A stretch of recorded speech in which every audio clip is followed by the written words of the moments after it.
right, starting January 7th, he will be starring on Broadway, and it's only a play. And his new memoir is called, I must say, perfect title, My Life as a Humble Comedy Legend. Martin Short is over here. Martin Short. Hey, Billy. How are you? Hello, Martin Short, everyone. Look. No, it can't be. It's my time. Hi, Let's do our ventriloquist bit, all right. No, I'm kidding. No. Well, thank you for having me on the show, and thank you for the awesome contact high. 6 minutes backstage with Bill, and goodbye glaucoma. All right, you with your comedy remarks. But thank you. Listen, now, you have been on our show many times. One of our favorite guests, one of the few A-listers who can handle the panel, I must say.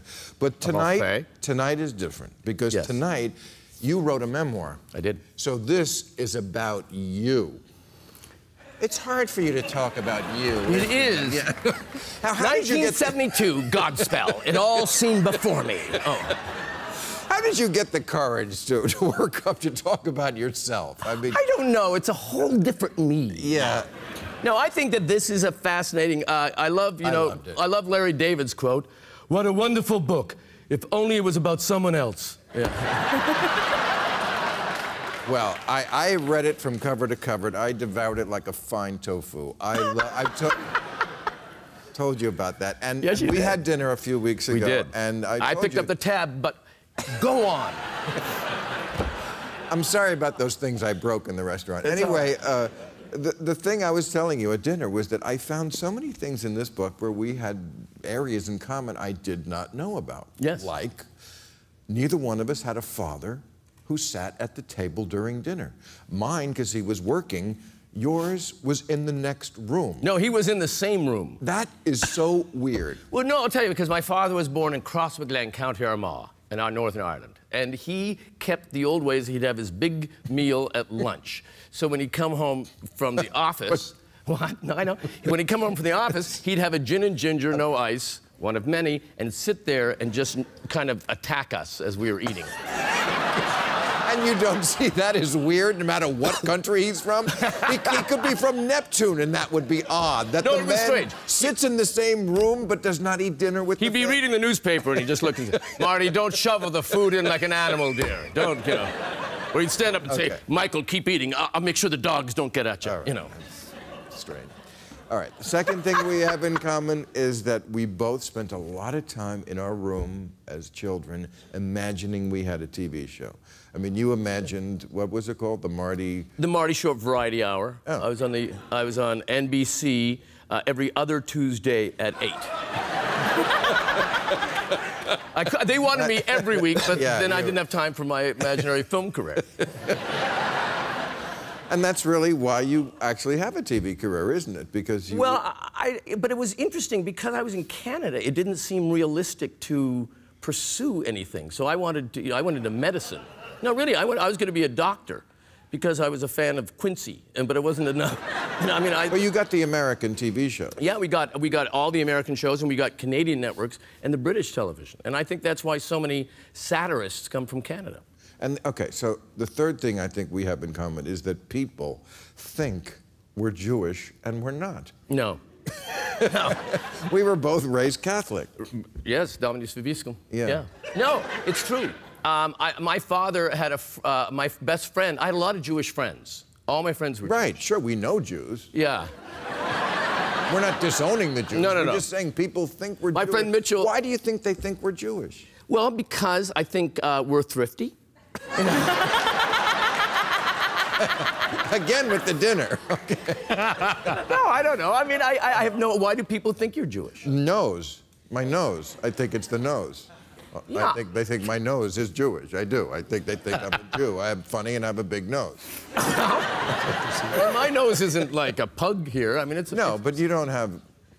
No, I have no nose like me. I think maybe it's... I think it's because I grew up with a lot of Jewish people, and maybe I, you know, got rhythms or styles or things like that. you know. Rhythms and Style. Rhythms and Style, which is the original working of this book. Right. I'm surprised that or they don't... Let Freedom Hum. Those are the titles, yeah. Surprised they don't think you're gay with that.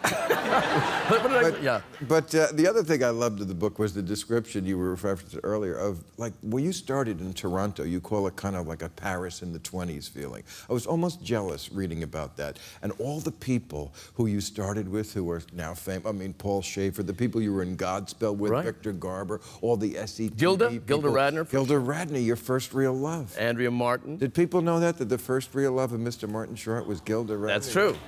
That's true. Yeah. Love Gilda. And, but John Candy, Danny Aykroyd, all these guys were hanging around. Bill Murray. Yeah. And they were all hanging around, not working. Right. And we'd party. Yeah, it was fun. And Paul was always playing piano at parties, you know. That's pretty good, Paul Schaefer. Thank you, fabulous. Thank you so much. And even then, he looked like half man, half baby carrot. Right.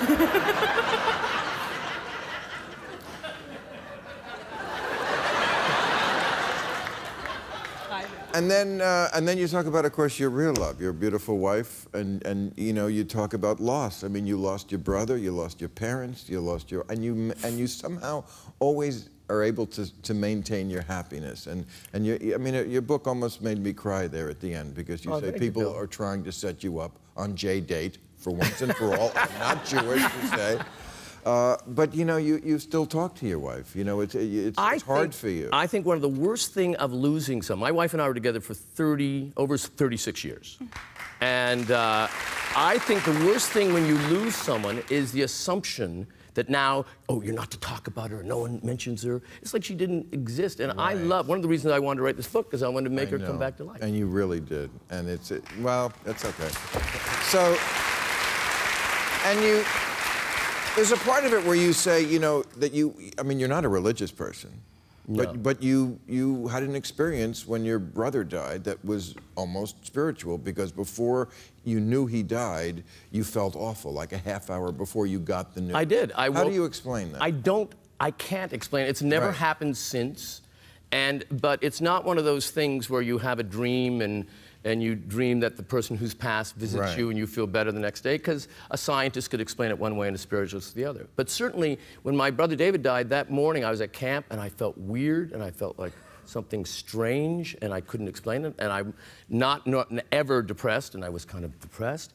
So I don't know what that was. I don't know what it means. Well, I mean, even as people who are not religious believe, I think, most of us, that we don't have all the answers. I certainly don't. I mean, you're someone who is...